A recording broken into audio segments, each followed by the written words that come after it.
Sahabat Bapak Ibu, New Chapter Message hari ini Jumat 5 Mei 2023 berjudul yang baik belum tentu baik juga.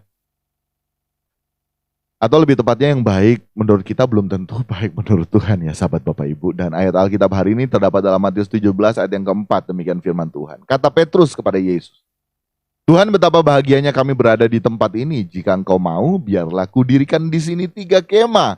Satu untuk engkau, satu untuk Musa, dan satu untuk Elia. Sahabat Bapak Ibu, selama kita masih mengenakan pikiran kita sendiri, maka kita belum dapat berkenan dan bahkan tidak akan dapat berkenan di hadapan Allah Bapa di sorga. Apa yang baik menurut kita belum tentu baik menurut Tuhan dan justru hampir dipastikan tidak baik di hadapan Tuhan apabila kita masih hidup untuk dan atas diri kita sendiri.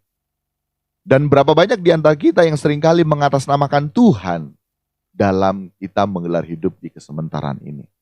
Ya. Baik yang masih membedakan antara adanya rohani dan sekuler, ya, tetap apapun itu kita senantiasa mengatasnamakan Tuhan. Ataupun kita memang ya hidup berkecimpung ya dalam dunia pelayanan, seringkali kita mengatasnamakan nama Tuhan. Tetapi belum tentu apa yang kita lakukan itu memang betul dari Tuhan. Nah, mari kita mau menyadari hal ini. Dan kalaupun kita melakukan semua yang baik menurut kita, sekali lagi, baik menurut kita itu belum tentu baik menurut Tuhan. Karena sejatinya hidup kita, sahabat Bapak Ibu, ya, berjuang dulu, berkenan di hadapan Tuhan, berjuang hidup suci, hidup kudus, hidup sempurna. Karena tanpa kekudusan tidak ada seorang melihat Allah. Nah, yang jadi pertanyaan, Allah siapa yang kita, ya, kan setiap kali kita bilang, oh ini Tuhan yang bilang, gitu, kayak begitu kan. Banyak kan kita dengar. Tuhan yang mana kalau kita tidak hidup suci, kita tidak hidup kudus. Bukan berarti tidak boleh, tetapi berjuang dulu, berjuang hidup suci, hidup kudus, hidup sempurna, sehingga kita bisa mewakili sebagai juru bicaranya Tuhan. Gitu. Bukan berarti yang menyampaikan juga ini ya sudah mencapai itu semua, sementara berjuang. Nah, dalam setiap beberapa kesempatan yang ada, terus berjuang juga agar menyampaikan semua yang Tuhan mau, bukan apa yang menjadi keinginan untuk saya sampaikan. Tidak ada kepentingan pribadi, tidak ada muatan-muatan pribadi, melainkan mari yuk sama-sama ya kita fokusnya kepada Tuhan dan kerajaannya. Fokusnya selalu mau menyenangkan Tuhan.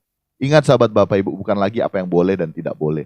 Apalagi bukan juga apa yang bermanfaat dan tidak bermanfaat. Lebih daripada itu, apa yang kita lakukan sepanjang hari ini sahabat Bapak Ibu.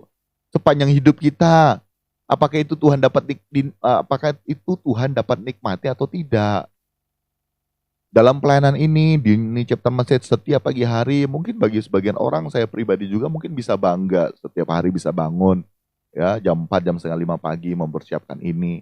Tetapi terus saya bertanya dalam diri saya, Tuhan, sudahkah Engkau menikmati hal ini Tuhan? Atau jangan sampai ini adalah panggung untuk aku cari nama di hadapan sahabat Bapak Ibu, pemirsa online maupun yang hadir di tempat ini. Ini harus terus kita perkarakan sahabat Bapak Ibu. Jangan kita merasa bahwa oh ini proyeknya Tuhan.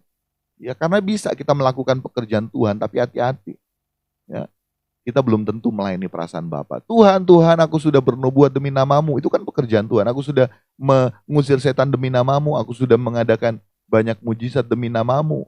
Ya. Itu kan pekerjaan Tuhan. Tapi ternyata di saat kita melayani pekerjaan Tuhan, belum tentu kita melayani perasaannya. Belum tentu kita berkenan di hadapannya. Ujung-ujungnya kan apa? Nyala engkau iblis, engkau pembuat kejahatan. Ya. Aku tidak kenal kamu. Waduh, bahaya sahabat Bapak Ibu kalau seperti itu. Ya. Sekali lagi, apa yang baik menurut kita belum tentu baik menurut Tuhan. Apa yang baik dalam pandangan kita belum tentu dan pasti. Ya, kalau misalnya semua itu menurut aku dan aku. Ya, tanpa kita berjuang, hidup kudus, hidup berkenan, waduh. Susah sahabat Bapak Ibu. Ya, susah. Untuk itu mari kita mau memiliki kelenturan hati. Ya, bukan kompromi dengan dosa, bukan kelenturan hati untuk mau diubahkan oleh Tuhan. Seperti halnya bejana, tanah liat, ya, yang siap dibentuk, ya, tidak ada tanah liat yang, ya, tanah liat namanya benda mati gitu kan. Gampang mau diubah. Jadinya kita harus dapat mematikan aku dalam diri kita agar kita dapat diubah, kita dapat dipoles menjadi alat kemuliaan bagi Bapa di surga. Nah, sahabat Bapak Ibu, mari kita mau memahami hal ini ya. Sekali lagi dengan hati yang rela menerima didikan dari Tuhan. Kita harus dapat bisa menerima keadaan kita yang masih memiliki diri kita sendiri. Padahal hidupku bukanlah aku lagi, melainkan Kristus yang ada dalam diriku. Tetapi sebenarnya kita belum sampai pada tahapan itu. Contoh, kita masih takut terluka dan tersakiti. Daging kita masih berontak saat semua yang terjadi dan kita alami dalam hidup ini tidak sesuai dengan keinginan kita sendiri. Hal tersebut berarti kita masih memiliki diri kita sendiri. Akibatnya apa? Bukan suka-sukamu Tuhan, tetapi suka-sukaku sendiri Tuhan.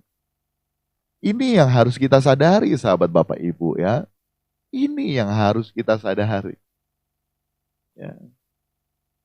Kita harus sampai pada tahapan kita tidak akan sakit. Kita tidak akan terluka sekalipun orang melukai, menyakiti kita. Ya. Seperti halnya Kristus, apakah dia merasa tersakiti dan terluka di kayu salib? Dia hanya berkata, ya Bapa, ampunilah mereka karena mereka tidak tahu apa yang mereka perbuat. Wow. Wow, sahabat Bapak Ibu.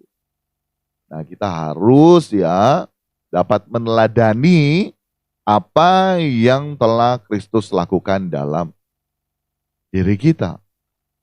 Yang baik menurut kita sekalipun dibungkus dengan hal-hal rohani, itu juga belum tentu dikehendaki oleh Bapa di sorga. Karena tidak sedikit di antara kita seperti itu. Ya, banyak juga orang yang berlindung justru di pelayanan. Tetapi hidupnya kembali di keluarga, kembali di tempat kerja. Loh, bukannya dia rajin pelayanan, tapi kenapa hidupnya kok tipu sana, tipu sini? Kok memperlakukan suami, istri, anak-anak, orang tua, tidak beres. Nah, nama Tuhan lagi dipermalukan. Tetapi kalau misalnya pelayanan di gereja, waduh, hebat, dahsyat, berbahasa roh, bernubuat, ya, penglihatan. Selalu yang disampaikan adalah pesan Tuhan, tapi aneh. Menghadapi kehidupan sehari-hari kembali di tempat kerja, dimanapun orang ini berada, ya, selalu menjadi bahan cerita bagi yang lainnya.